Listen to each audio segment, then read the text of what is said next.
It's an amazing time to be in the gold business right now, with gold popping up at around $4,000 an ounce. Harry Agnostaris Adams is the executive chairman of KEFI Gold and Copper, and he's seen gold prices going up and up over the years. He's also got some significant experience in the gold mining space and the gold commodity space.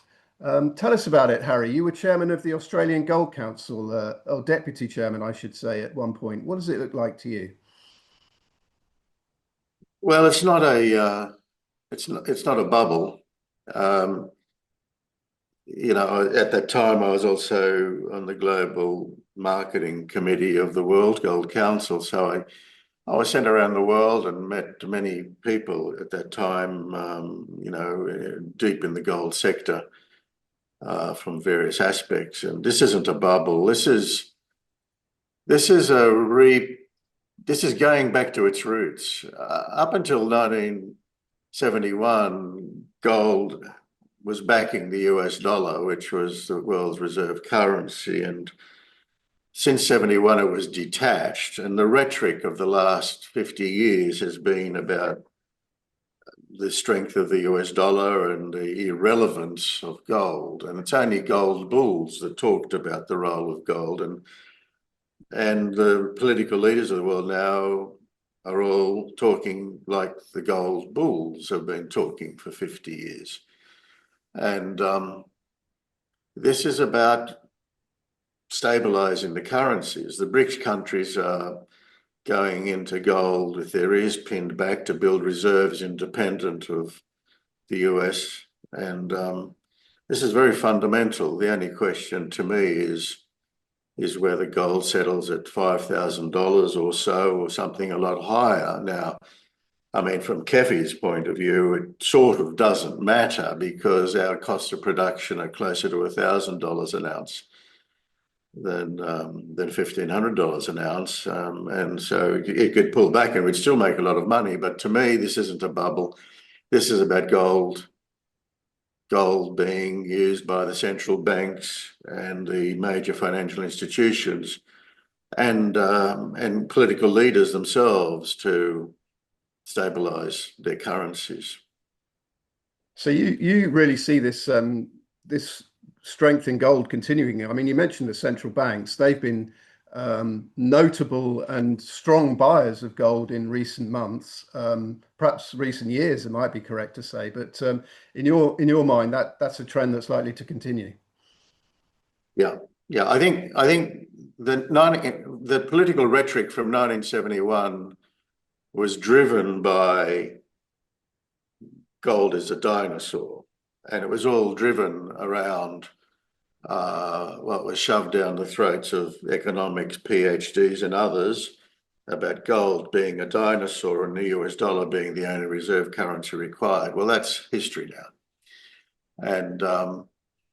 And all the old rhetoric that gold is the only currency that isn't dependent upon any one country, that isn't dependent upon any piece of paper, all that millennia's old rhetoric is now dominating political leaders all over the world. And so this isn't a bubble. This is a complete realignment.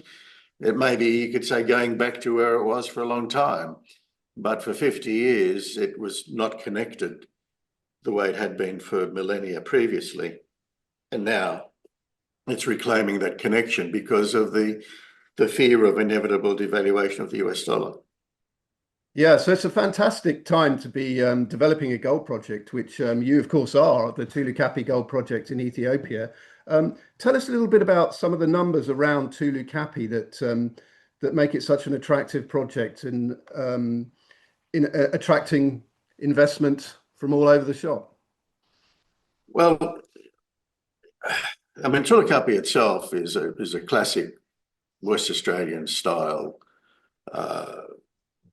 open pit CIL followed by an underground, same geology as Western Australia. And I mean, really, you'd say that in my working life, I grew up with the takeoff of the Australian gold sector around technological innovation in the 1970s that took it from being a backwater to being number 2 in the world for gold. And then in the 1980s, when I, started my working life, I experienced the financial sector of Australia and the stock exchanges of Australia opening right up to international involvement, and that's what's happening in Ethiopia now. And I was fortunate to be one of the people driving the creation of what was then a pioneer of the Australian gold investment sector. It was called Clayton Robards, and we were the sort of the rock stars of the moment, and we all did extremely well in the 1980s. And that setting of gold moving up higher, then a bubble, now I think much more than that, of the financial sector around it being internationalized and opening up and people getting engaged with gold. That happened then, that's happening now. Our projects, our businesses were taking off. That's happened then, that's happening now. This is only the second time in my life, I'd say, that all the stars have aligned around a project. And the numbers of this particular project are all very sound. You know, it's free milling ore. There's no environmental or social legacy issues. It's high grade. All in sustaining costs, not much above $1,000 an ounce. It's a very high margin business now that gold has taken off. And I'd say that with all those stars aligning, as I say, only the second time in my working life that all stars did align around us, it's critically important to seize the moment. And obviously that's what we're doing now with Tulu Kapi. Seizing the moment, indeed. There was a small update this morning, Harry, from you guys about the financing, $240 million of debt finance on the way. Actually, the signing seems to be imminent from what I read. Tell us a little bit about that to finish us up. Well,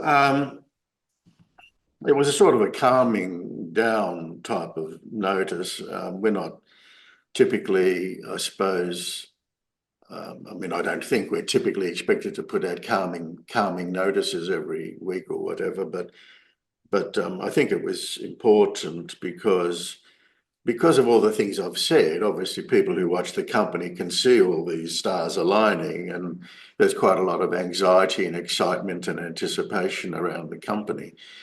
And we were disappointed last week that something didn't quite happen that was meant to happen last week. And I think the market perhaps got fearful of it, or some people did. And we just thought it was important to explain that when you're working in a very large syndicate of more than a dozen parties on transactions where the contractual values are up around $1 billion, when you put all the capex and opex together, you've got regulators and lawyers coming out of your ears. I'm not saying that to be cheeky or negative. It's just a fact of life, and it's very easy for things to slip here or there by a day or a week or a fortnight. That's quite normal in these processes.